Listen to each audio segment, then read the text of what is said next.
Alright, I just saw The Boy and the Heron. This is the latest Studio Ghibli movie and the first movie from Hayao Miyazaki in about 10 years, I think. I think 2013 was The Wind Rises, which, by the way, is my favorite Ghibli film, by the way. Uh, used to be my favorite movie of all time, and then I believe, what was it, 2 years ago, it was overtaken by Pompo the Cinephile. But for now, we have the return of the master Hayao Miyazaki with The Boy and the Heron, which is probably one of the dumbest localized titles I've seen in a while. Having seen the movie now, I can say that's a dumb title. They should have just stuck with the original Japanese title, How Do You Live? It fits the story much better thematically. I don't know why they changed it. I'm sure there's some reason for it. But anyway, we are back with this is, in terms of the general Ghibli catalog and Miyazaki catalog, this is very much in line with what you would expect, but also has some very interesting structural elements to it that I wasn't quite expecting, at least not in the ways that they were implemented. And for the record, I think the only Miyazaki film that I haven't seen yet is Ponyo. But aside from that, I've seen pretty much all of his other works. Loved most of them. And I've seen most of Ghibli's catalog in general. I'm missing a few Takahata ones, and some other ones. But in terms of this movie, this movie, aside from the very first scene, this movie is surprisingly calm at first. This is a very measured, very drawn out introductory like first act that I ended up really loving. Well, before we get that first scene is just right out of the gate really showing off that Miyazaki still has this fire in him in terms of like animation. He is still pushing the bounds of what he can do as a director at this studio, even to this day. Like, when was Castle in the Sky? That was like 1980, I think, or somewhere around there, 85. So like 40 years later, he is still pushing his visual style to its limits. The opening scene is a very obvious example of that, with how incredibly vibrant and I guess violent is a good word for it, but it's not like physically violent. It is visually violent in a way that I was not expecting. And so it just immediately, this film opens on this big punch of animation, and then it just settles. It just settles for a solid 25-30 minutes, I think, into this very subdued but still very emotional tale of a boy. By the way, I'm going to give very brief plot summaries of stuff, because I know the whole thing about like people wanting to go into this movie blind. Obviously, you wouldn't be watching a review of it if you were still in that mindset, but in any case, we have this. It's basically this story of a boy who has lost his mother, and so he's kind of being forced to settle in to a new life. His dad ends up marrying his mother's younger sister, and so like he has to deal with the fact that he has a new mom now who is already pregnant with another child. And the visual acting, the facial expressions, that kind of animation is just so incredibly powerful in how restrained it is and how quiet everything is. This might, like, for a while I thought like this might be, for like this first act, I was like, this might be like the quietest Ghibli movie I've ever seen, and I kind of loved it for it. It is just so very it feels like it feels like a quiet scream almost, in just how the emotions that our main character Mahito is just, they're just boiling under the surface in ways that he is not able to fully express. All the while, this mysterious Heron that very much has some kind of supernatural element to him is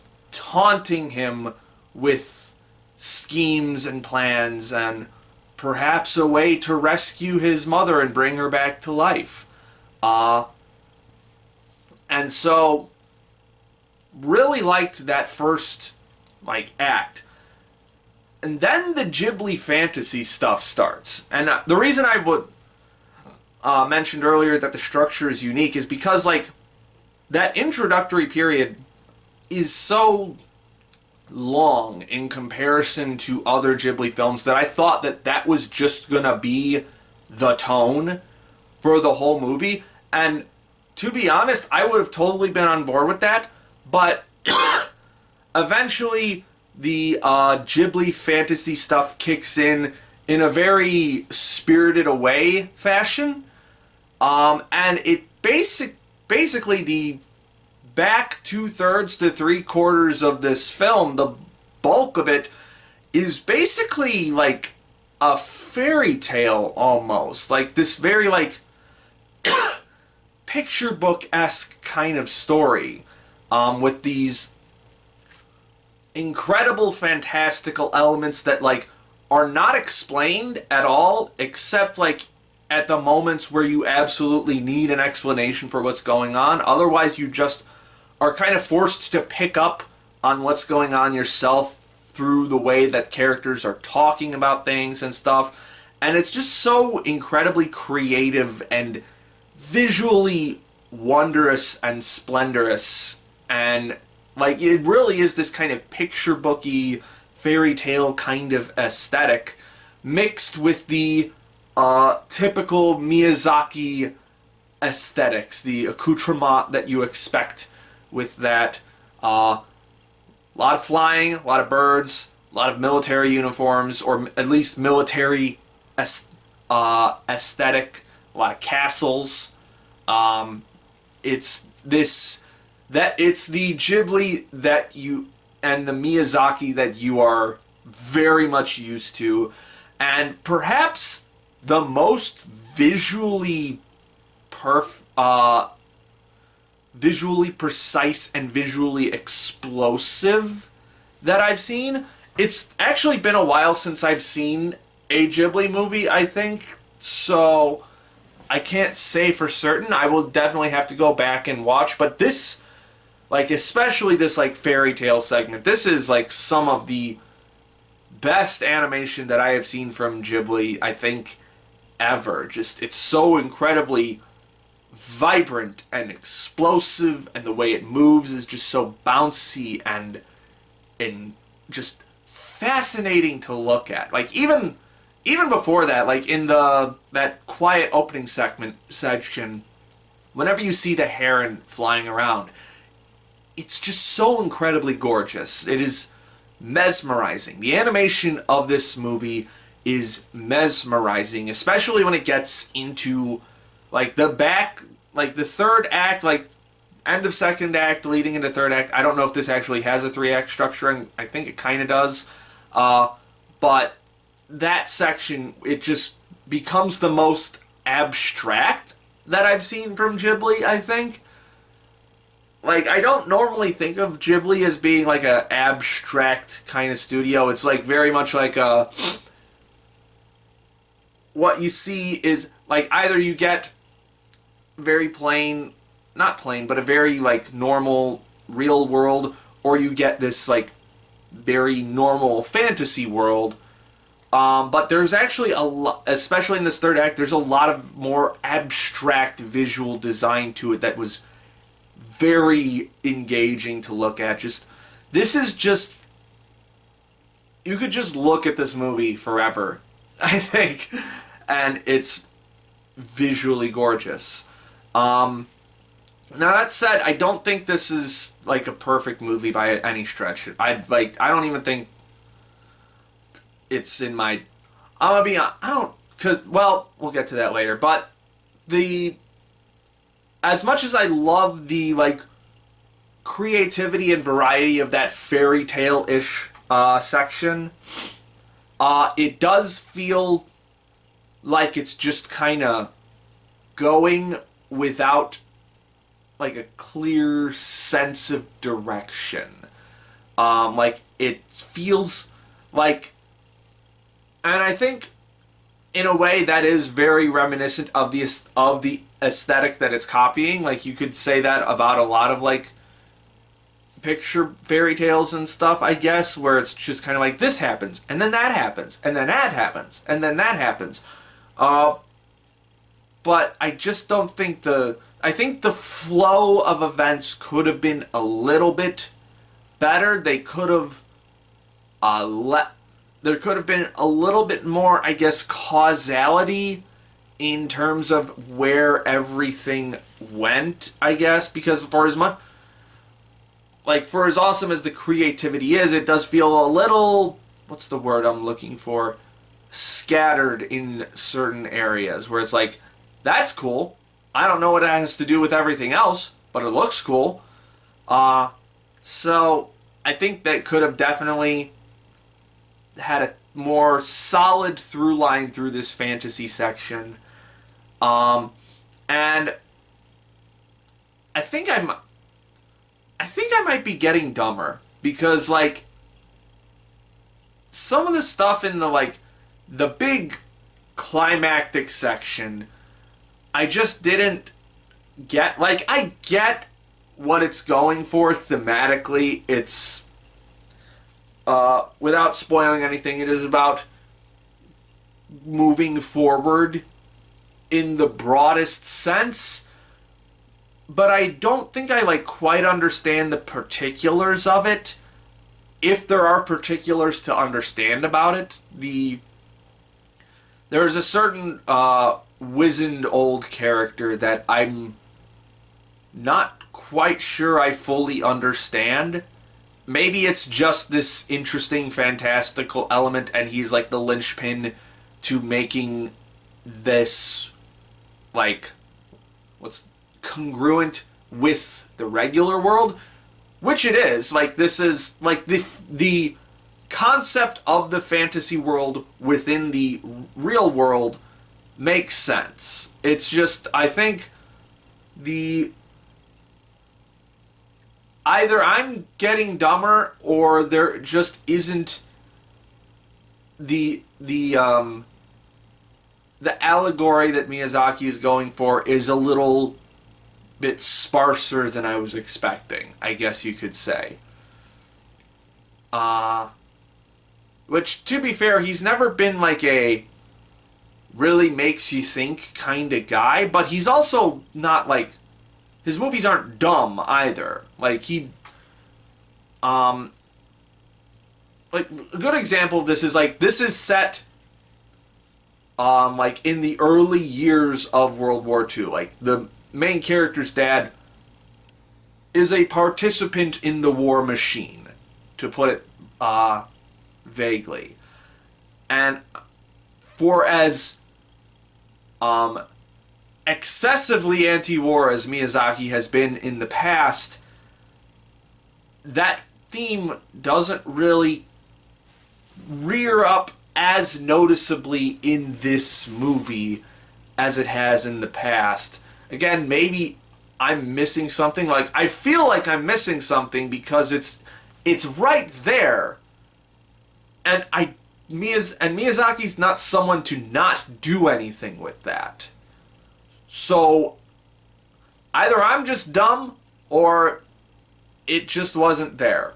This movie is making me second guess myself about this stuff.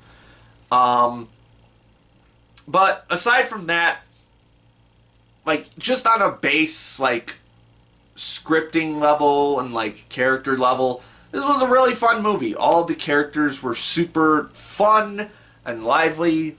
We've got the the Heron character in particular has a very interesting twist to him that just made him like at first I was like, we're really doing that, okay, but then gradually I was like, okay, this guy kind of rules. I like him. And just the many different side characters that we meet throughout this series, like the old lady helpers throughout that are around Mahito's house, the different fantasy characters that he runs into. Um, it's a fun old time. And of course, it's all bolstered by the typical Ghibli animation, and of course, Joe Hisaishi's score is back, which apparently today is his birthday. So happy birthday, Joe Hisaishi. Um, and this was from my memory. This might be one of his more subdued scores until the big climax at the end, where it just explodes in some really fun ways. But the themes, the different musical themes that run throughout this movie, there's a lot of reuse of the same three themes basically, but those themes are so solid and so incredibly like distinct and evocative that they just work.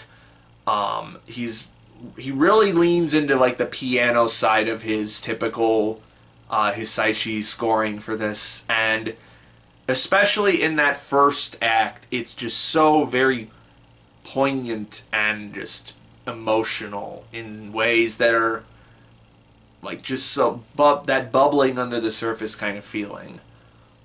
So yeah, I will say, I think it's impossible to not be for this movie to not be overhyped. I think so. I went in with the idea of like maybe this is like an 8 out of 10 or something, and I think that's kind of where I land with this. This is like I'm feeling like a light to decent 8 with this one.